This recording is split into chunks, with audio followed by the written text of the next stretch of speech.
عمومی طور پہ ہوتا یہ ہے کہ لوگ کہتے ہیں جان ہے تو جہان ہے. جان اور جہان کا فلسفہ ہم بچپن سے سنتے آئے ہیں. لوگ کہتے ہیں جائیداد چھوڑ دو، فلاں چھوڑ دو، فلاں چھوڑ دو، نظریات پر بھی کمپرومائز کر لیتے ہیں. جب جان نہیں ہے تو پھر باقی کیا؟ جان ہے تو جہان ہے. اس فلسفے کو حسین ابن علی نے بدل کے رکھ دیا کہ جان ہے تو جہان ہے. حسین نے بتایا جان نہیں ہے پھر بھی پوری کائنات تیری ہے. لوگ یہ کہتے ہیں کہ اگر لٹ گئے تو پھر سب کچھ برباد ہوگا. حسین نے یہ فلسفہ دیا لٹ کے ہی تو آباد ہوا جاتا ہے. یزید سب کچھ بچا کے بھی نہ بچ سکا، حسین سب کچھ کٹا کے بھی زندہ و جاوید رہا.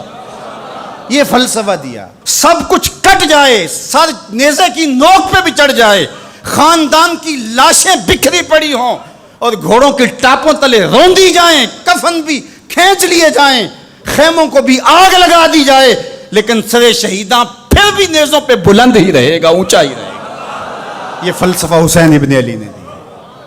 یہ سر جھکنے کے لیے نہیں ہے، یہ سر اوپر بلند ہونے کے لیے. اور میں ایک بات کہا کرتا ہوں، لوگ سر بچانے کے لیے ہاتھ دے دیتے ہیں، ظالم کے ہاتھوں میں ہاتھ دے دیتے ہیں کہ سر بچ جائے. حسین نے ہاتھ بچانے کے لیے سر دے دیا. ہم نے بچپن سے لے کر کے لڑکپن تک اور لڑکپن سے لے کر آج تک حضرت نبی رحمت صلی اللہ علیہ وآلہ وسلم کا یہ فرمان سنا ہے، من رآ منکم منکرا فلیغیرہ بیدہ فإن لم یستطع فبلسانہ فإن لم یستطع فبقلبہ وذلک اضعف الایمان او کما قال النبی صلی اللہ علیہ وسلم. تم میں سے اگر کوئی برائی کو دیکھے تو وہ ہاتھ سے روکے، ہاتھ سے نہیں روک سکتا تو زبان سے روکے، اور زبان سے بھی نہیں روک سکتا تو کم از کم دل سے برا جانے. اور یہ سب سے کمزور ترین ایمان کا مرتبہ تھا.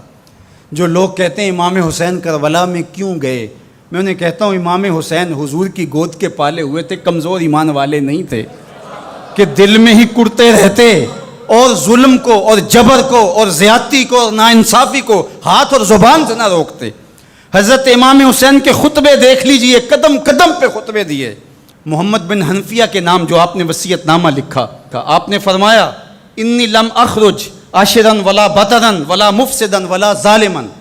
میں سیر سپاٹے کے لیے نہیں جا رہا اور نہ ہی میں اپنی کسی خواہش کی تکمیل کے لیے جا رہا ہوں. میرے اہداف میں، میری خواہشات کے کسی گوشے میں یہ موجود نہیں ہے کہ میں تخت و تاج حاصل کر لوں گا.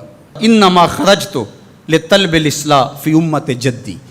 میں اپنے دادا کی امت کی اصلاح کے لیے جا رہا ہوں. ارید ان آمر بالمعروف وانہی عن المنکر. میں امر بالمعروف اور نہی عن المنکر کے جذبوں سے مالا مال ہو کے میں اس سفر کو اختیار کر رہا ہوں. جب شریعت کا مذاق اڑایا جا رہا ہے، شریعت کی شکل بدلی جا رہی ہے، خلافت کا رشتہ قرآن سے ٹوٹ گیا ہے اور ایک نئی صورت دین کو دی جا رہی ہے، اور جو اس سانچے میں ڈھل کے دین نکلے گا وہ محمد عربی کا دین نہیں ہوگا جو طائف کے بازاروں سے لے کے مکے کی گلیوں تک، احد سے لے کر غزوہ حنین تک حضور نے خود اور اپنے اصحاب کو تکلیف میں ڈال کے جو دین دیا، جو امت تشکیل دی. یزید اس سارے نظم کو بدل رہا ہے، تو کیا نبی کا نواسا جس کو حضور نے گود میں پالا ہو وہ خاموش ہو کے بیٹھ جائے؟ کہا حسین ایسا نہیں ہونے دے گا، اور اس کی جو بھی قیمت ادا کرنا پڑی حسین وہ قیمت ادا کرے گا.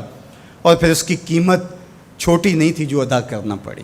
اگر حضرت امام حسین رضی اللہ تعالیٰ عنہ اس وقت کربلا کے تپتے ہوئے ریگزار میں، اس میدان حق و باطل میں اپنی قربانی پیش کر کے جبر کا راستہ نہ روکتے تو یہ بات اچھی طرح سے ذہن نشین کر لیجئے، اسلام کی یہ شکل جو آپ کو دکھائی دے رہی ہے یہ موجود ہی نہ ہوتی. دنیا کے اوپر کتنی تہذیبیں، کتنی ملتیں اور کتنی اقوام جب ان کے اندر تغیر آیا تو وہ اپنی اصل صورتی چیزیں کھو بیٹھی. دنیا کے اوپر کتنے مذاہب، یہودیت کی شکل دیکھ لیجئے، کیا یہ وہی صورت ہے جو حضرت موسیٰ لے کر آئے؟ عیسائیت کی شکل دیکھ لیجئے، کیا یہ وہی صورت ہے جو حضرت عیسیٰ لے کر کے آئے؟ ابھی کچھ دن ہی نہیں گزرے تھے تو حواریوں کے بعد جو ہوا اور جس طرح سے دین عیسیٰ کا حلیہ بگاڑ کے رکھ دیا گیا، جس طرح موسوی دین کی شکل تبدیل کر کے رکھ دی گئی، تو کیا دین محمدی کی شکل باقی رہ جاتی؟ جب یوں دین کی صورت اور شکل کو بدلنے والے میدان میں آپ موجود ہوئے تھے، لیکن باقی ادیان، باقی تہذیبیں، باقی ملل، باقی قومیں، ان کی شکل اس لیے تبدیل ہو گئی کہ اس شکل کو بچانے والا کوئی حسین وہاں نہیں تھا، اور یہاں اس دین کی اصل صورت اور شکل اس لیے موجود رہی کہ اس دین کو بچانے والا حسین ابن علی موجود تھا۔ مسٹر گوکھلے نے کہا تھا کہ اگر حسین ابن علی رضی اللہ تعالی عنہ نہ کھڑے ہوتے تو اسلام یا تو مٹ ہی جاتا، اور اگر موجود رہتا تو اس کی وہ شکل نہ ہوتی جو محمد بن عبداللہ لے کر آئے تھے، اس کی شکل وہ ہوتی جو یزید پیش کر کے جاتا۔ لیکن حسین ابن علی کی قربانی، ان کی نہضت کی وجہ سے، ان کے قیام کی وجہ سے، ان کے کھڑا ہو جانے کی وجہ سے 14 صدیاں گزرنے کے بعد آج بھی وہی اسلام ہے جو آمنہ کا لال دے کے گیا تھا۔ یہ حسین ابن علی کا کام ہے جو حسین نے کیا۔ اس لیے حضور نے ناز کیا حسین پر، کہا کہ حسین منی و انا من حسین، حسین مجھ سے ہے اور میں حسین سے ہوں۔ یہ مجھ سے ہے کہ میری بیٹی کا بیٹا ہے، میری نسل ہے، میرا نسب ہے، میں حسین سے ہوں، قیامت تک میرے دین کا جھنڈا جھولتا رہے گا، تو اس کی بنیادوں میں لہو حسین ابن علی کا۔